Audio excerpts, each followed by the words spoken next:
تفعلوه تکن فتنۃ فی الارض وفساد کبیر، بہت بڑا فساد برپا۔ جب تک امت میں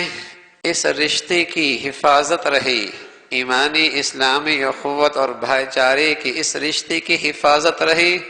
تو اللہ نے انہیں خوشخبریاں سنائی، وَأَنْتُمُ الْأَعْلَوْنَ إِن كُنتُم مُؤْمِنِينَ، تم ہی سر بلند رہو گے، تم ہی سر بلند رہو گے، ان کنتم مؤمنین، اگر تمہارے پاس یہ جوہر موجود ہے، یہ دولت موجود ہے، پھر دنیا کی کوئی قوم، کوئی ملک تمہیں شکست نہیں دے سکتا، تم ہی سر بلند رہو گے۔ اور اگر یہ ایمانی اسلامی رشتہ کمزور پڑ گیا اور تم ٹکڑوں میں تقسیم ہو گئے، رنگ، نسل، وطن، علاقے، فرقہ واریت کی گندگیوں میں پڑ گئے، اور تم نے اس ایمانی اسلامی رشتے کا لحاظ نہ رکھا، تو پھر دنیا میں کوئی چیز تمہاری محفوظ نہیں رہے گی۔ رسول اللہ صلی اللہ علیہ وسلم نے اس خوبصورت رشتے کا تذکرہ یوں فرمایا کہ سر کا درد پورے جسم کو درد میں مبتلا کر دیتا ہے، جسم کے کسی حصے کی تکلیف جسم کے دیگر حصے کو بھی تکلیف میں کر دیتی ہے، تو پوری امت مسلمہ ایک جسم کی مانند ہیں۔ کسی حصے کا درد تمہیں یہ درد محسوس ہو رہا ہے تو سمجھو یہ ایمان کی زندگی تمہارے اندر موجود ہے، اور کسی حصے کا اگر درد تمہیں درد نہیں لگ رہا تو پھر سمجھ لو تمہارا جسم کا یہ حصہ اس پر فالج گر چکا ہے، یہ اپنی موت مر چکا ہے۔ اگر ایمان کی تازگی ہے تو پھر دنیا کی کسی خطے میں کسی مسلمان کا درد تمہیں اپنا درد لگے گا، پھر یہ نہیں سوچو گے یہ میری برادری کا ہے، میری قوم کا ہے، میری زبان کا ہے، میرے ملک کا ہے، میرے فرقے کا ہے، میرے گروہ کا ہے، میرے رنگ کا ہے، میری نسل کا ہے، پھر تم یہ نہیں اس سے بالا تر سوچو گے ایمان والا ہے۔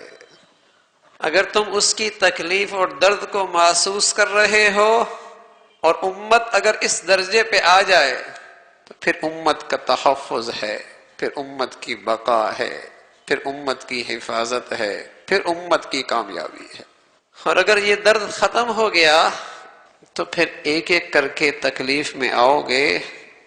اور پھر تمہیں کوئی نہیں پوچھے گا۔ پچھلے اسی گھڑی تقریباً ہم شام کے مسلمانوں کے درمیان میں تھے، وہاں ترکی حکومت نے خیموں کے اندر چھوٹے چھوٹے اسکول بنا رکھے ہیں جس میں ہزاروں بچے پڑھتے ہیں، تو وہاں ایک آرٹس گیلری بنائی ہوئی تھی جس میں بچے اپنے آرٹس اپنی چیزیں بناتی ہیں اور اس کو رکھ دیتی ہیں، تو ہمیں اس میں لے جایا گیا، تو وہاں ایک بچی نے ایک نقشہ بنا رکھا تھا کہ ایک سوریہ کی بوڑھی خاتون دوسری خاتون سے خطاب کرتی ہے، وہ اس نے نقشہ بنا رکھا تھا کہ وہ سوریہ کی خاتون کہنے لگی این المسلمون، کہاں چلے گئے ہیں مسلمان، مسلمان کہاں ہیں؟ کوئی ایک ملک ہوتا، کوئی ایک خطے میں ہوتے، کوئی لاکھوں میں ہوتے، کتنی بڑی تعداد ہے، اور اگر ان کا ایمانی اسلامی رشتہ ہے تو ان کی بیٹیاں ہیں، ان کی بہنیں ہیں، ان کی مائیں ہیں، تو اس نے لکھا این المسلمون، کہاں ہیں مسلمان؟ تو دوسری طرف فلسطین کی خاتون تھی، اس نے کہا لگی ارتحی جنبی، میرے پاس بیٹھ جاؤ، میں بھی 64 سال سے مسلمانوں کو دیکھ رہی ہوں، 64 سال ہو گئے ہیں، میں بھی دیکھ رہی ہوں کہ کوئی میرا بھی بھائی ہوگا، کوئی میرا بھی سہارا بنے گا مسلمان، کہا میں بیٹھ جاؤ میرے پاس، میں 64 سال سے یہی دیکھ رہی ہوں، انتظار کر رہی ہوں۔ تو ہاں میرے عزیزو، اللہ کرے امت میں یہ ایمان کی بہار نکلے تو پھر ان کی بیٹیاں بہنیں یہ بے سہارا یوں سڑکوں پہ یوں میدانوں میں نہ پڑی نظر آئے۔ اللہ جزائے خیر دے ترکی حکام کو، ہم نے ان سے کہا یہ سوریہ سے آنے والے متاثرین، کہا نا متاثرین نہیں، یہ ہمارے مہمان ہیں، ہم انہیں متاثرین بھی نہیں کہتے تاکہ ان کی عزت نفس مجروح نہ ہو، یہ ہمارے بھائی ہیں۔ اور ایسی خوبصورت بستیاں خیموں میں بنا رکھی تھی، حی السلام، حی المحبہ، حی الاخوہ، یہ بستیوں کے نام تھے، محبت کی بستی، بھائیوں کی بستی، سلامتی کی بستی، اور اس میں جملے لکھے رکھے تھے، تمہارے گھر ہمارے گھر، اب تم ہمارے گھروں میں ہمارے مہمان ہو، اب تم امن میں ہو۔ یہی وہ ایمانی رشتہ جو کسی درجے آج امت کے کسی حصے میں زندہ نظر آتا ہے، لیکن اسلامی دنیا کے اور اسلامی برادری کے دشمنوں کو کسی درجے یہ گوارا نہیں ہے کہ اس دور کے اندر بھی کوئی مسلمانوں کو اپنے گھر میں بٹھا لے جس کا رشتہ کوئی نہیں، زبان کوئی نہیں،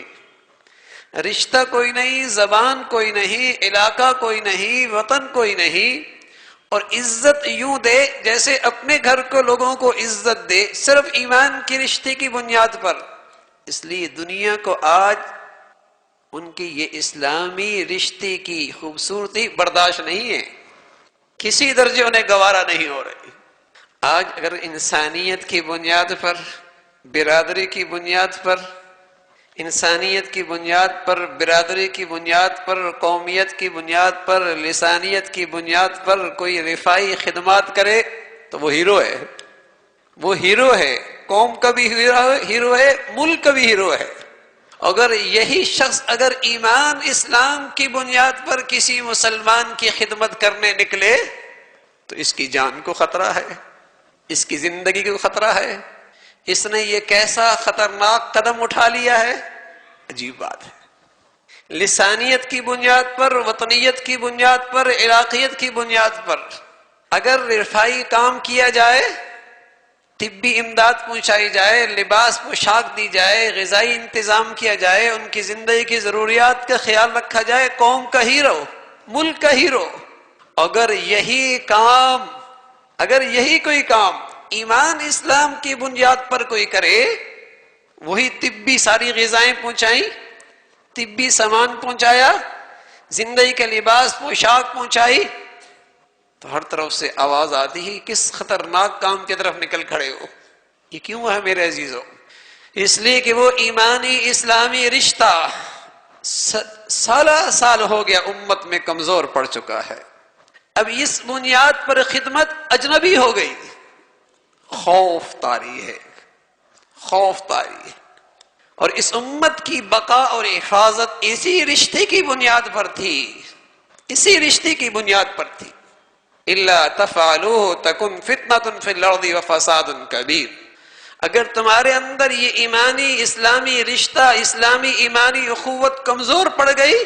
پھر نہ تمہاری ایمان بچیں گے، نہ تمہاری عزت بچے گی، نہ تمہارے گھر بچیں گے، پھر دنیا میں فساد ہی فساد۔ یہ ایک ایمانی رشتہ ہے۔ تو میرے عزیزو،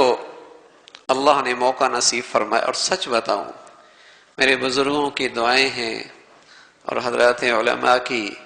قدم قدم پہ رہنمائی ہیں اور مخلص مسلمانوں کا بھرپور تعاون ہے کہ اللہ نے مسجد سے اٹھنے والی اس آواز کو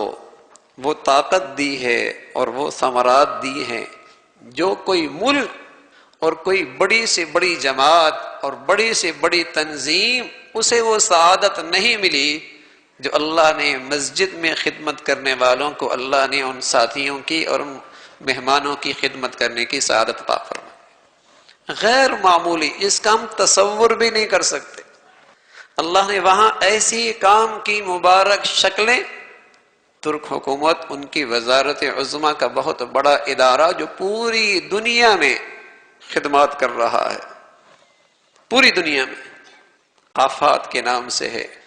اس نے عزت دی، اس نے دعوت دی، اور اس نے ہمارے لیے کام کی شکلیں اتنی آسان فرما دی الحمدللہ، اور ہم سوچ نہیں سکتے یہ کیسا ہوا ہے،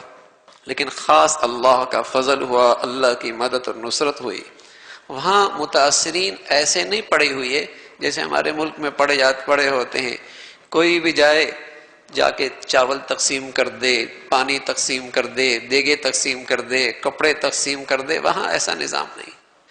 وہاں تک جب تک قومی ادارے سے وہاں تعاون نہ ہو، وہاں کام کرنا انفرادی کسی شخص کے لیے ناممکن ہے، ناممکن ہے۔ اس لیے کہ انہوں نے جہاں ان متاثرین کی زندگی کی ضروریات پوری کرنی ہے،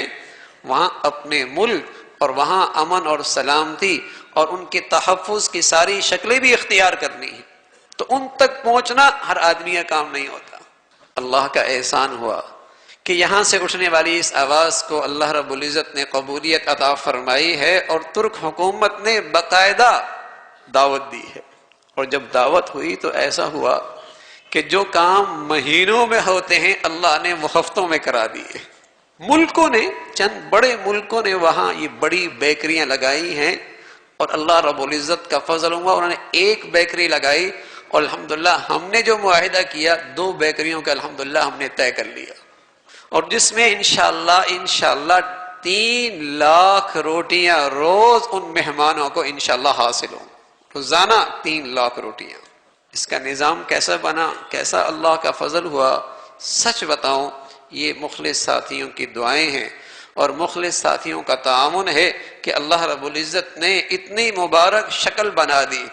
اور یاد رکھو میرے عزیزو، یہ اس سرزمین کی مسلمانوں کی خدمت ہے، قسم خدا کی، جو نبیوں کی اور جو صحابہ رضوان اللہ اجمعین کی سرزمین ہے۔ آج ہی میں شام کے مسلمانوں کی حدیث پڑھ رہا تھا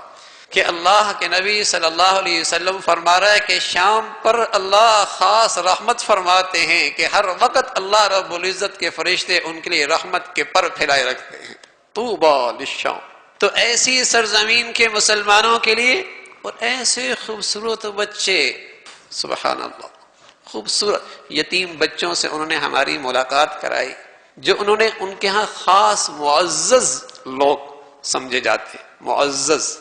تو ہمیں وہ یتیم بچوں کے پاس لے گئے، خوبصورت کلیوں کی طرح، کلیاں بھی ان کے سامنے شرما جائے۔ کسی زمانے میں جب چھوٹی چھوٹی گڑیاں ہوتی تھیں، ایسا لگتا تھا انہی بچیوں کو دیکھ کر وہ گڑیاں بنائی جاتی تھی، اتنی خوبصورت بچیاں، لیکن ایک کرب تھا ان کے چہروں پر، ایک تکلیف تھی ان کے چہروں پر، اس لیے کہ ان سے ان ظالموں نے ان کے والد چھین لیے، ان کے گھروں کو اجاڑ دیا، ان کے بستیوں کو اجاڑ دیا، انہیں گھر سے بے گھر کر دیا۔ معصوم بچیاں، ایک چھوٹی بچی ایسی آئی جس کے گھر کے تمام مرد افراد شہید ہو چکے تھے، اور غیور اتنے، سبحان اللہ، غیور اتنے، ہم نے ترک حکومت سے کہا کہ ہم ان سب بچوں کو لے کے جانا چاہتے ہیں، جیسے آپ چاہیں گے ویسی کفالت کریں گے۔ تو کہنے لگے یہ بڑے غیور لوگ ہیں، اگر ان کے خاندان کی کوئی ایک عورت بھی باقی رہے گی یہ اس یتیم بچی کو دینے کے لیے تیار نہیں، اس لیے کہ ان کا عزم یہ ہے ہم پھر اپنے گھر لوٹیں گے، ہم پھر اپنے گھر لوٹیں گے، اس لیے کہ اسلام کی جو نئی زندگی، نئی نشو نما ہونی ہے اسی سرزمین سے ہونی ہے، اسی سرزمین سے ہونی ہے۔ وہ کہتے تھے کہ ہم پھر وہیں لوٹیں گے اور اسلام کی بہار میں ہمارا حصہ بھی پڑے گا۔ ایسے لوگ، ایسے بچے اور ایسے عرب تو ویسے ہی بڑا غیور ہے، تو وہاں ماشاءاللہ اللہ رب العزت نے خدمت کا موقع نصیب فرمایا ہے۔ لیکن میرے عزیزو، اللہ کی دعا بھی کرو اللہ امت کی حفاظت فرمائے، اور یہ ایمانی اسلامی رشتے کے جو مٹھاس ہے امت میں پھر سے زندہ ہو، اور مسلمانوں میں آپس میں باہمی تعاون ایمان اسلام کی بنیاد پر ہو۔ اللہ رب العزت مجھے بھی اور آپ کو بھی جو کچھ کہا سنا عمل کی توفیق نصیب فرما دے۔ آخر